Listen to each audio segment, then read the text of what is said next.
Donc par là, nous pouvons comprendre que l'UDPS se présentera aux élections prochaines. Oui, oui, nous allons nous présenter aux élections prochaines. Nous n'allons pas... Vous le savez pourquoi nous avons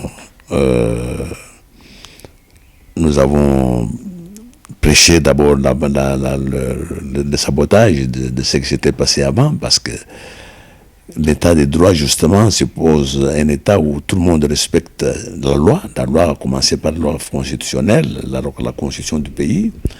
Or, ce qui était à ce moment-là la constitution de la transition était l'objet justement de négociations très dures que nous avons passées en Afrique du Sud, au dialogue intercongolais.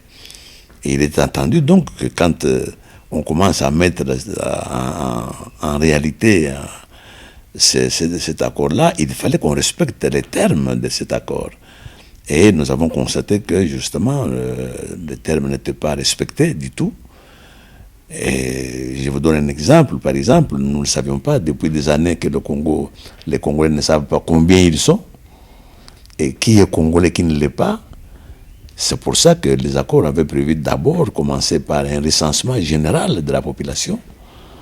Après, on pourrait commencer à inscrire, à se faire enrôler, etc. Or, on a négligé l'aspect le plus important. Et dès que nous avons senti cela, nous avons senti que c'était une préparation d'une mascarade d'élection. On allait frauder parce qu'on a évité le recensement de la population. Donc, c'est ce que nous avons pressenti, que ça allait être une mascarade d'élection. Effectivement, vous l'avez vu après, c'est ce qui a été. Les élections, le résultat, tout le monde avait suivi, particulièrement à Kinshasa, que c'est lui qui était sorti avec la majorité très, très, très forte de voix des Congolais, c'était Jean-Pierre Mbemba, et vous avez vu comment on a inversé les résultats d'élection. Et c'est ce que l'UDPS avait déjà prévu. Et pour ça, que nous avions demandé qu'on ne se fasse pas complice d'un tel travail mal fait, un tel travail négligé. C'est pour ça que nous avons prêché de saboter les élections passées. Mais nous espérons que maintenant, avec les réalités actuelles, le mécontentement général de beaucoup de gens et les pressions de la communauté internationale qui semble aussi être d'accord que le pays est mal dirigé, nous sommes maintenant certains que tout le monde respectera la loi et que nous pourrons maintenant participer aux élections comme tout le monde. Si jamais l'UDPS devient à la tête du pays, vous croyez que vous allez changer quelque chose au pays? Parce qu'aujourd'hui, le pays se trouve dans un état, je dirais, catastrophique. Est-ce que vous croyez que vous, l'UDPS, vous allez quand même changer l'état du pays? Mais on changera nécessairement parce que, je répète, qu'on doit mettre sur pied un état de droit. Un état de droit, c'est celui où tout le monde respecte la loi. Ce n'est pas pour rien qu'on fait des constitutions. Et l'UDPS, ça sera le premier parti à respecter la Constitution et la loi.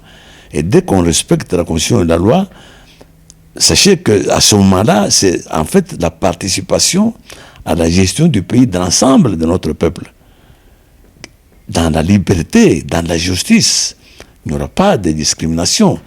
Déjà par ce fait-là, c'est déjà un grand changement.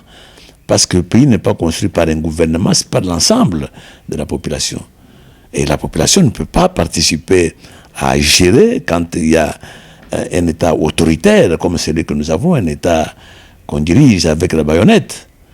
Donc, par conséquent, le changement se fera par le fait que l'UDPS dirigera, mettra sur le pied un État de droit. Et cela, c'est déjà un grand changement.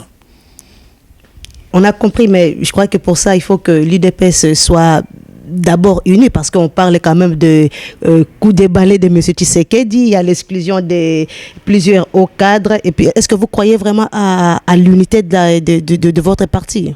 Mais justement, ce balai-là a été réalisé par le fait qu'un petit groupe de gens qui ont voulu en fait agir selon leurs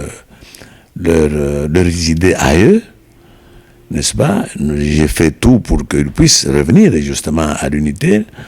Et comme ils sont restés, ils se sont entêtés dans leur position, c'est comme ça qu'on a fait ce balai, c'est-à-dire pour leur permettre de bâtir, de construire leur parti, parce qu'ils sont en train de... C'est en fait le moyen de quitter l'UDPS. L'UDPS n'a pas dit que ce n'est pas un parti unique, l'UDPS c'est un parti qui autorise le multipartisme.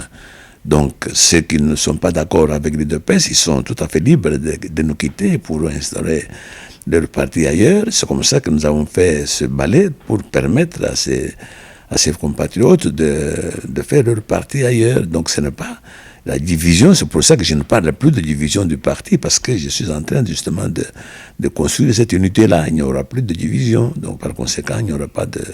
Donc, le balai n'est pas dans le cadre de division du parti. Non, au contraire, c'est dans le cadre de la construction de l'unité du parti. Mais les décisions que vous prenez ici à Bruxelles sont contestées. Mais ne peuvent être contestées que par ceux qui, justement, dont je vous dis qu'ils veulent voler de leurs propres ailes, hein, parce que ce sont des instructions que je prends après réflexion, parce que je sais que j'ai la confiance de la base. Et ce n'est pas en étant seul que je dis que j'ai la minorité, je suis minorisé, non. Parce que je décide dans l'intérêt du parti, donc dans l'intérêt de la base, je suis d'accord. D'abord, je suis en contact avec presque toute la base de mon parti dans le pays. Par conséquent, je décide en fonction de cet intérêt-là. Je ne décide, je n'ai pas à cet âge ici intérêt à agir dans mon intérêt personnel. Mais voilà, merci Monsieur Tshisekedi de nous avoir reçus et merci à vous, fidèles téléspectateurs de la chaîne Numérica, et à la prochaine.